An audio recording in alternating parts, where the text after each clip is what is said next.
Welcome back. It's an iconic festival that attracts an international crowd of sci-fi, fantasy, and comic fanatics. Cosplay artists are bringing dress up to a new level at the 22nd annual Eikon Festival taking place for the next 3 days. And today we are joined by the Lawbringer, a.k.a. Oded Inbinדר, and Captain Hook herself, Karen Lynn. Hello, welcome to the show. I like your get-ups. Very, very nice. So tell us about this event, and is it something that you guys have been involved with for many years? Well, this event is basically a sci-fi fantasy festival, which has been going on for 22 years. People of all ages are coming there, and there's a lot of events and lectures that talk about a lot of things from that area. There also have been a lot of cosplayers that come in the past few years, more and more people, and a lot of youngsters come there. A lot of teenagers go meet up and dress up and basically getting exposed to this incredible, endless world. So tell us exactly, for people that don't know, what is cosplay? Well, cosplay... And how it's different than Purim and Halloween. Well, cosplay is basically the connection of two words of costume and play. Originally from Japan, I think. It started in the States and then moved to Japan, then came back to the States, and now it's kind of a worldwide phenomenon. Yeah, and it's usually people who just really like some kind of anime, game, or any kind of content that they like, and they just create or buy their own costumes to go into take part in it, to feel like some. Yeah, so what kind of events and goings on will there be over this event? Well, in this event there's a lot of, as I said, lectures. There's a lot of original production. There's a lot of workshops and panels where you can go listen to a lot of things, whether it's like the history of Fate, which is an anime, or the relationship between Dumbledore and Harry.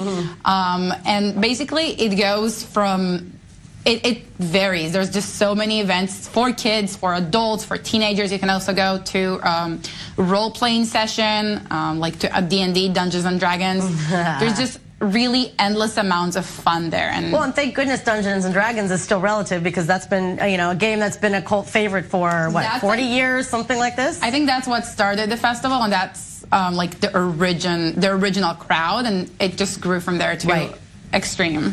And what kind of, what kind of attendance are we expecting this year? Do you know? Like, is this thousands, hundreds of people? Probably 10,000 over a course of 3 days. Yeah. I think so. And people come from all over the world?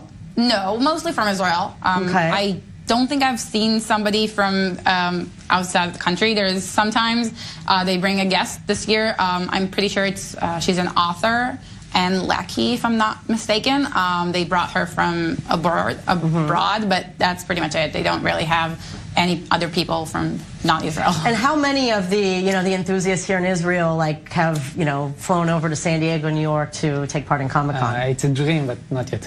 Not yet. I didn't go. You're saving money. You got to save some shekels. Yeah. I think it's a dream for a lot of people in the community, but very small amount have actually done it. But I mean, given that you personally have been, and you lived in California, I mean, I imagine Israel is always at the cutting edge. So I imagine Israel puts on a good show. Yeah, there's always you always see people and hear people go to Comic-Con from Israel. There's always a group of 10-ish that go. But yeah, Israel is out there. You can hear about us. And do you guys generally, are the artists do you kind of change your look, for various different events and whatnot, or is this really kind of a once-a-year thing for you? We change every event. Yeah. In Israel, there's about 4 big events and a bunch of small. For example, for this convention, it's a 3-day convention. We have 3 different costumes for each day. Nice. Yeah. All right, so tell us about your costumes. First, you, the Lawbringer, from the game For Honor. Yes. So this is the Lawbringer from For Honor, as you said. It took me about 2 weeks to make. Wow. 3 weeks. What's it made out of? Is it It's foam? all made out of EVA foam, yes. And the axe here is a PVC pipe. So this is something kids could play with because it's foam, right? Yeah, Nothing it's foam. sharp. It's not sharp. It is not a LARP ready, because LARPs have different laws for game weapons, but the entire armor is pretty much foam and just coated with leak seal, which is a sort of spray, rubber spray. And that's it. The coat, hot? It's very hot. So you're not going to be walking outside for the duration of the 3 days, right? We walk, but we suffer. We suffer quietly. Yeah, we suffer in silence. Okay, let's talk about Captain Hook. Yeah. I love it. You're not Wendy, you're Captain Hook. Absolutely. Captain Hook is the best character in by far. So yeah, I made this outfit. It's based on a design by an American artist called Sunset Dragon, which takes villains and characters and like fancy them up. So I made this entire... The Glam Squad? Yes. Yeah. So I made it all, sewed by hand. Took me about like 2 weeks. So do you ever wear it out?